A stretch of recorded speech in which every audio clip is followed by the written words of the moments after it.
Yo, alright, welcome back. So I watched a different video before this, but we're gonna make one called the Dunning-Kruger effect by Aperture. I feel like I've heard it before, but I don't really remember what that is. So I'm just gonna say I don't remember or haven't seen it. The DKE effect, kind of funny. My God. We've all experienced it. You're sitting around at the table for a family dinner. Across the table from you is that cousin you haven't seen since the last family get together. In the most confident fashion, he opens his mouth and starts talking passionately on a subject he clearly knows very little about. I feel that. You look down at your phone, and in one quick Google search, you find out everything he's saying is completely wrong. Oh, I But don't he feel doesn't that. seem to know it. Everyone else at the table doesn't seem to know it either. His confidence is so strong and unwavering that you start to wonder, does this guy know how wrong he really is? This is the Dunning-Kruger effect. People who know very little about a subject tend to overestimate how much they know because they just don't know how much they don't know.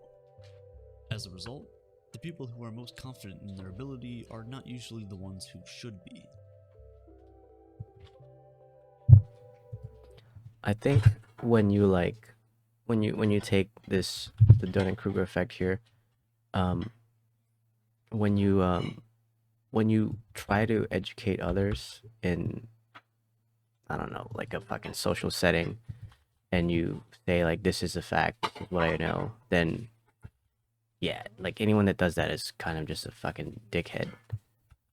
Um, but most of the time, I find that if you, as long as you continue trying to learn and be intrigued by what you're intrigued by, and you trying to like show people that you're intrigued by that and trying to talk about, what you're basically like learning about, and if you get something wrong and someone corrects you, then that is a learning experience, right?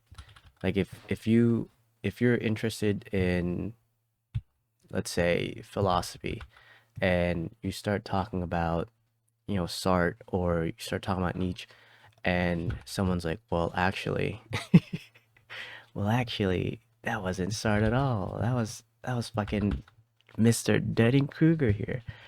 And yeah, I don't know how you'd mix that up, but like in that situation, like at least, as long as I feel like, as long as you take valid criticism and not say like, yeah, I'm right and you're wrong, and like really take other people's opinions on the matter, then you're not being a jackass. Just because you don't know something, um, like, or you were wrong in your learning, then as long as you take heed of what someone else is saying and understand where they're coming from, and why they're saying you're wrong, and they give you the valid facts, and it's not opinion based, then I don't see why you can't just say shit that you want to say.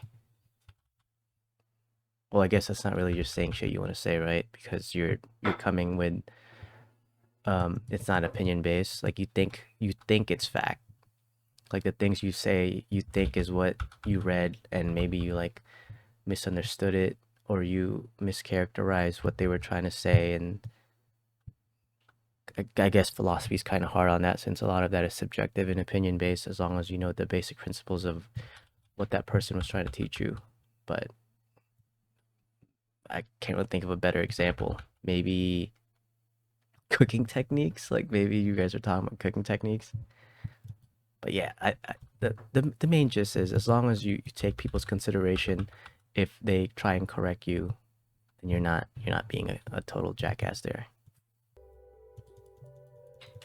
The term Dunning-Kruger is named after the two scientists who first discovered this psychological phenomenon, David Dunning and Justin Kruger.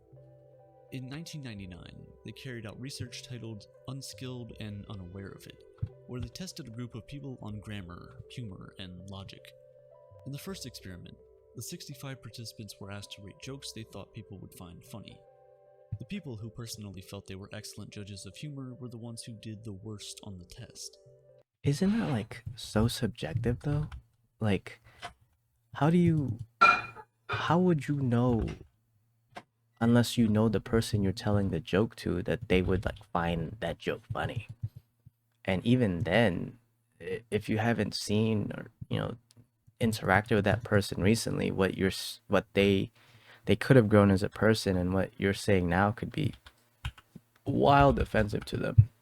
But then again, that's one of those things where if you're corrected, and then as long as you take action in that correction, then you're like, you're good.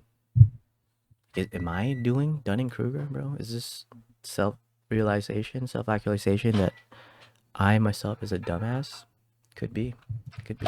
Dunning and Kruger then put the same participants through varying degrees of grammar and logic tests, and the results always came out the same.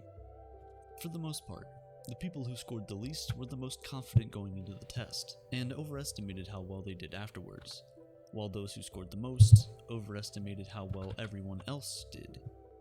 Now you might think, how does this really happen? Surely you should just know when you fail a test, right?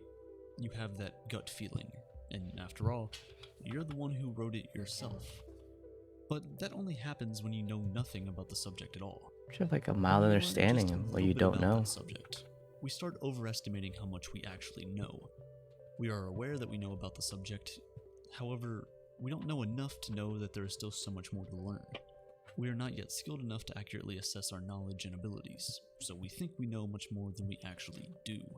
But who actually assumes they know everything of a given situation? I don't know if I've met anyone that's just like, yeah, I know everything that has to do with that. Like they're a fucking SME. They're subject matter expert in that specific situation. I don't know if I've ever come across anyone like that. Kind of baffling. Cause like, how would you know? There's new shit being found every day. There's old shit that people thought were wrong that were correct. So how could you possibly be correct in everything or know everything? Just doesn't really make sense. That girl looking at us.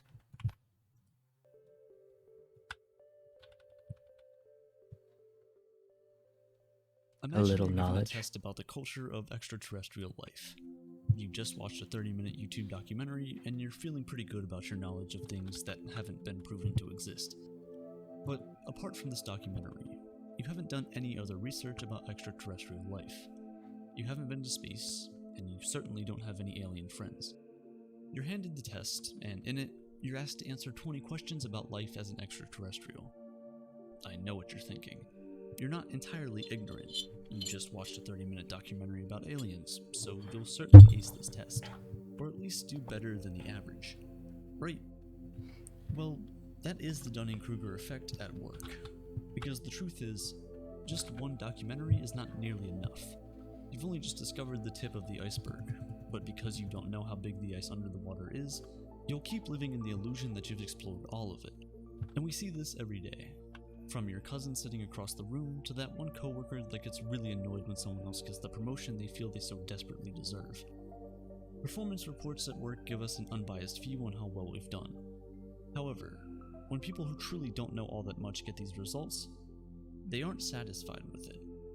This Because is in their raw. minds, they've done a lot better than what the report says, so they make up excuses like, the boss didn't like me, or look down on the coworker that got the promotion over them, not stopping for once to think that maybe they still have a lot to learn. All the engineers in a company were once asked to rate their work and determine how well they were doing compared to the rest of their colleagues. 42% of the engineers believed that they were among the top 5% in the company. In another scenario, professors were asked whether they did average, below average, or above average work. Fucking engineers, man. 94% of all of the professors in the survey believed that they do above average work, a figure that defies mathematical plausibility. You would think that professors who are always grading people would be able to come up with a more accurate self-assessment. What's that saying? Like humbleness in humility, humbleness in defeat, humbleness in something else. Anyway, just it sounds like a lot of sit down, be humble, type shit. But the reality is, we are all victims of the Dunning-Kruger effect. both as professor and student. Some scientists argue that the Dunning-Kruger effect might not be because of poor self-assessment, but rather just the poor performers wanting to paint a fluffed-up report of their performance. And while you can get where this argument is coming from, it doesn't make sense, because there are a lot of places where we observe the Dunning-Kruger effect even when there's no reason for the person to want to look good. The truth is, we can't give an accurate judgment of skills we know only very little about, because we simply don't know what is good and what is not. We haven't seen both ends of the spectrum.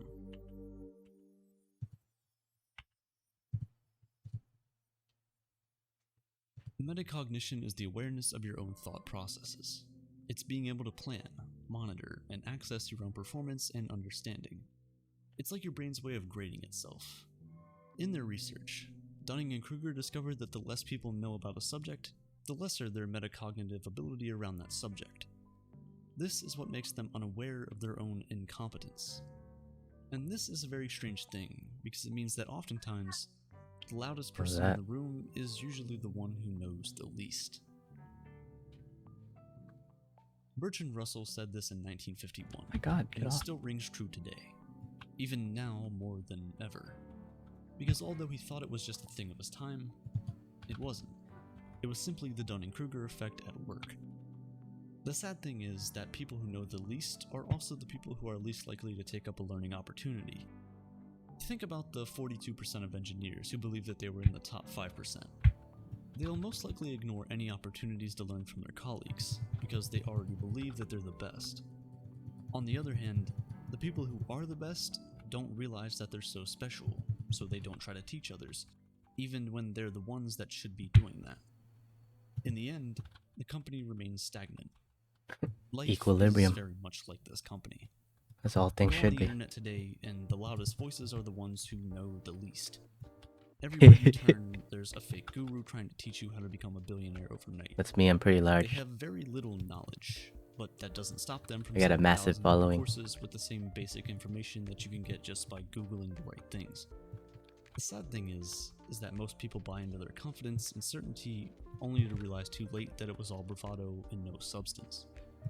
Now more than ever, misinformation is a bigger problem than ignorance.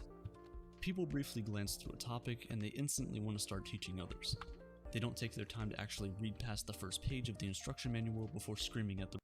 I will say that as I do more of these YouTubes, of course, some of my views on certain subjects, because I tend to try and watch the same things, or at least relative to what I have been watching. Not like the same channel, but the same topic, whether that's video games or finance or philosophy or science.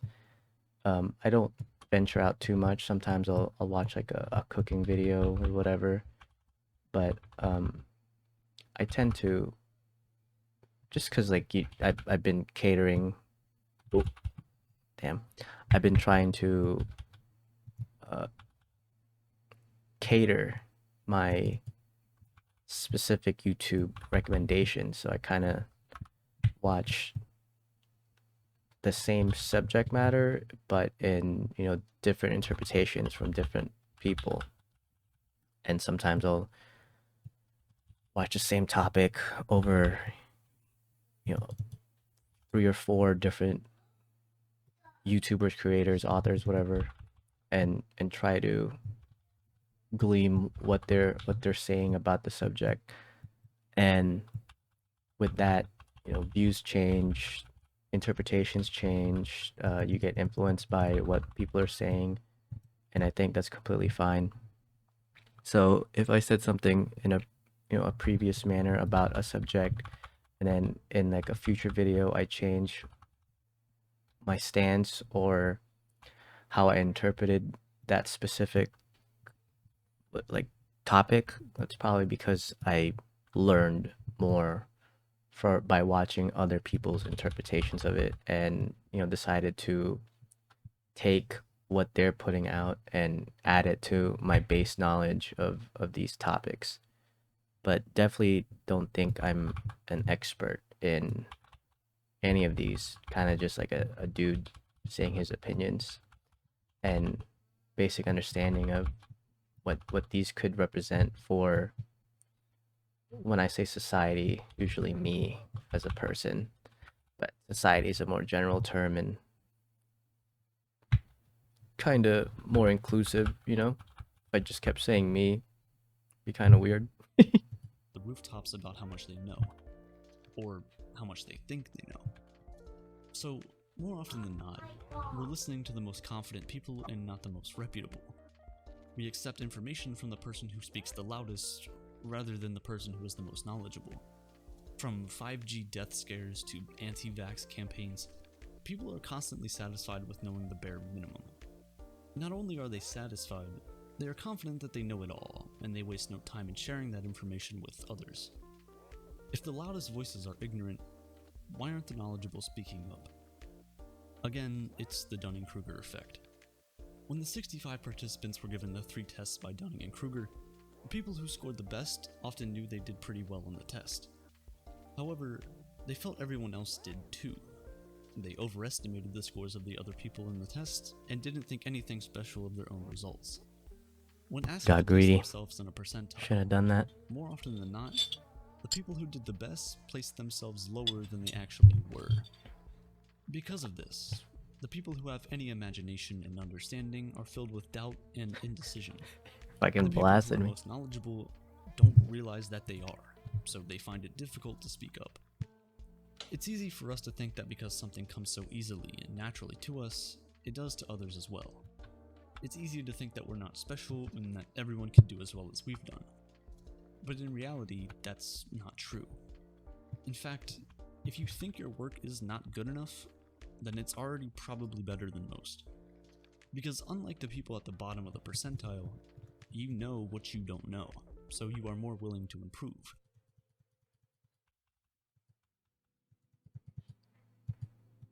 The Dunning-Kruger effect is not entirely a bad thing.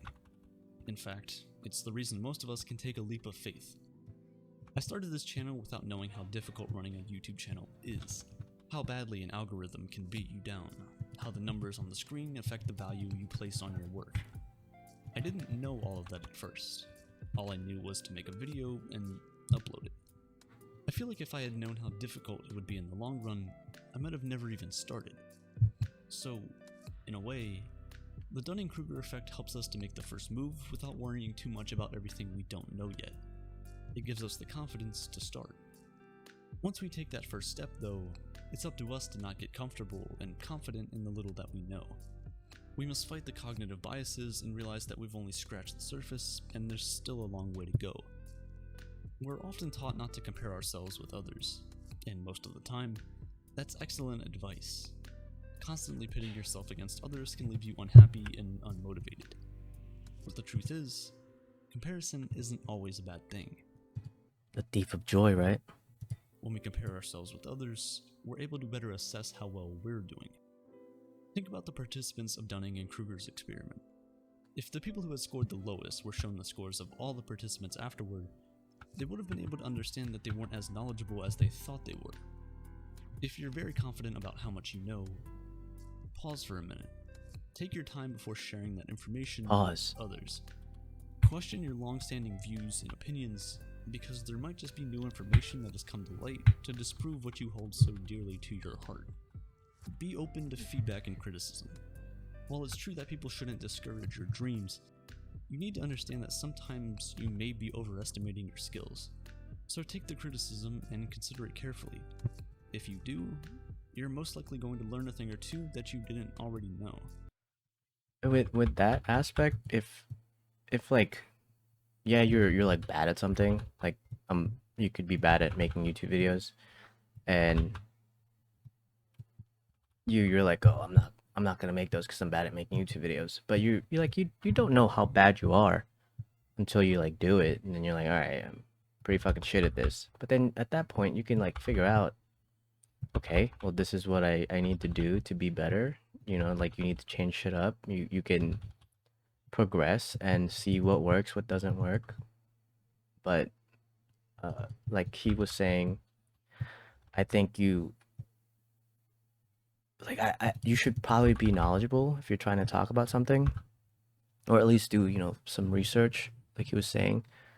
But if you're scared to not do something because you don't think you're going to be knowledgeable, then you don't know, right? You don't know how unknowledgeable you are in a certain topic unless you go and just do it and learn from the experience, because you need the experience to get better. Like you can perpetually tell yourself that you're not good enough. That's easy. It's like such an easy thing to do. You can just keep saying like, yeah, I'm not doing it because I'm not good enough to do it. Like I have nothing interesting to talk about. But until you do it, you don't really know what's interesting to talk about. You don't know, like he was saying, you don't know what you don't know. So might as well just be wrong. And I think that's like one of the biggest thing for people is that it's easy to just say you don't know about something, but it's harder to say that you need to learn about something, that you're wrong, right? That you need to be able to have introspection, like all these videos have been saying, to have a deeper understanding of yourself and figure out what your strength and weaknesses is and go from there. Because unless you take a leap of faith and decide to be wrong and take the criticism, then you're just gonna continuously tell yourself that you can't do it. But you probably can do whatever you think you're about to do or want to do, and you just need to fail at it before you can figure out how to succeed at it. Because I mean, you could get lucky, right? You can get lucky and just succeed immediately, but how do you know what works unless you know what doesn't work? When you're fully aware of the metacognitive bias that is the Dunning-Kruger effect, you'll know when to ask for objective criticism and feedback, and when to trust your own abilities and realize that you might just be special after all. Don't be satisfied with the little knowledge you have. Keep improving. Continue learning. Always ask questions and be curious. Your curiosity will be rewarded, whether you realize it or not.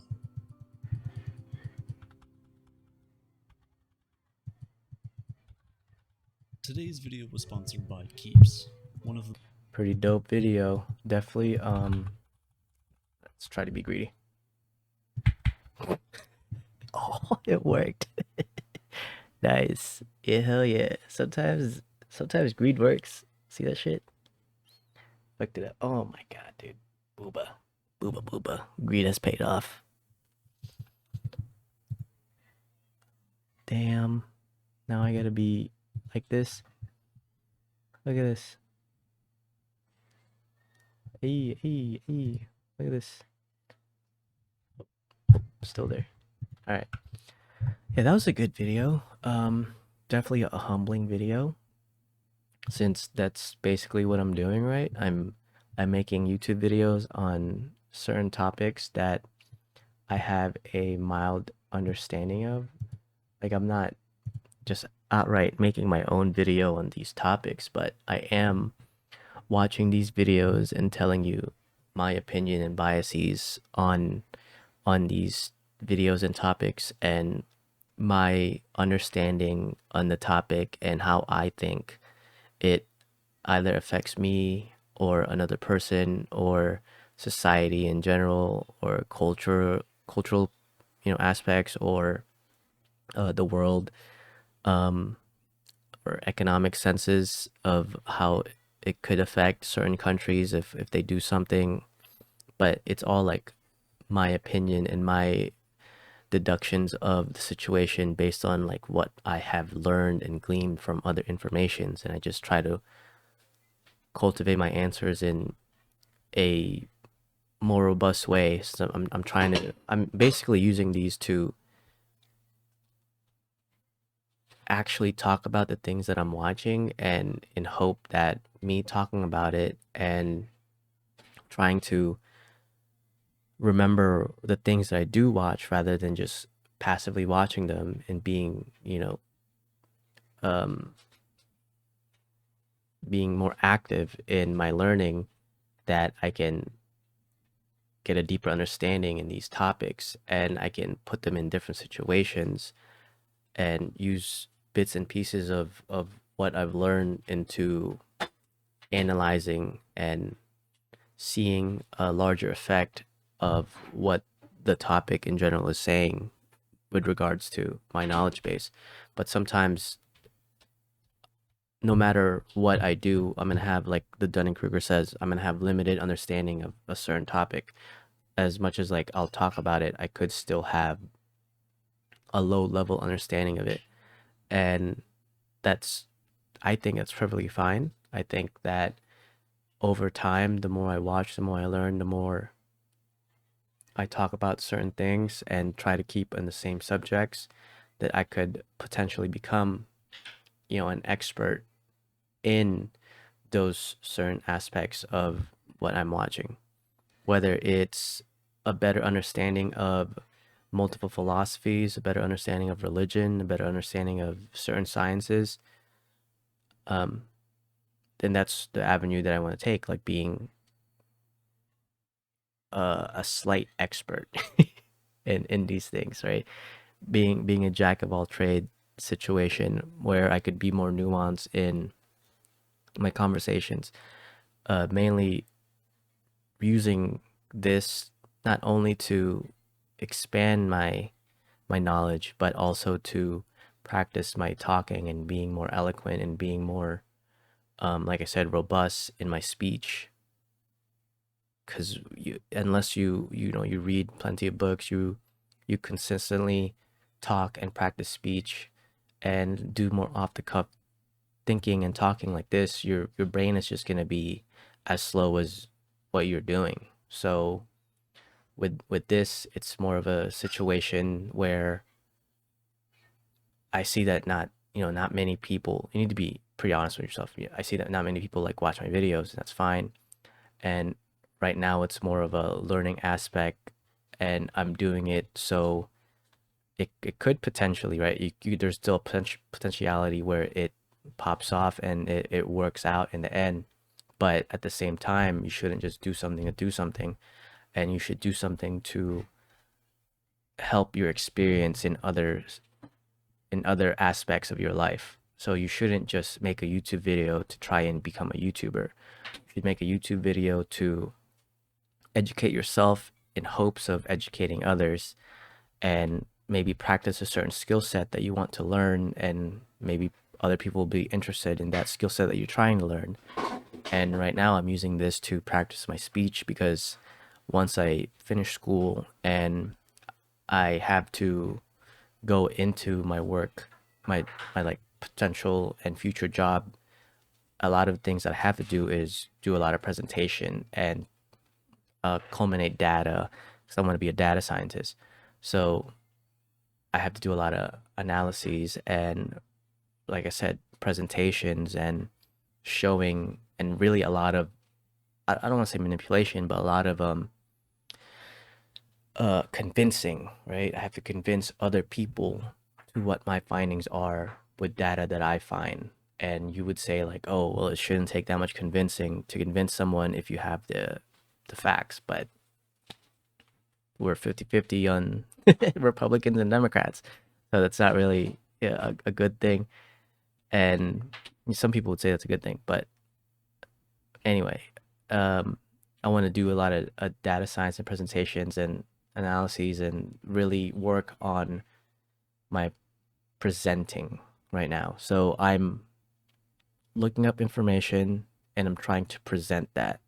And aspects that I find myself that I could improve on is definitely, I could like find a video, find a topic, and then research that topic in a search engine of like Google, and figure out more about that topic to be more nuanced when I'm talking about it while watching the video. But I'm going a different route to where I am trying to learn more about a certain, not really like a specific topic, but a certain genre, certain genres, and sticking to those types of videos and using my past knowledge, rather than like doing upfront research on it, like on the subject, like finding a random video and then doing a bunch of research on it and then try to sound smart on that situation. I'd rather people think like this guy doesn't know shit, but still be learning, right? I'd rather be doing what I'm doing now and learn slowly and methodically and become an expert in certain things rather than trying to seem like an expert in certain things.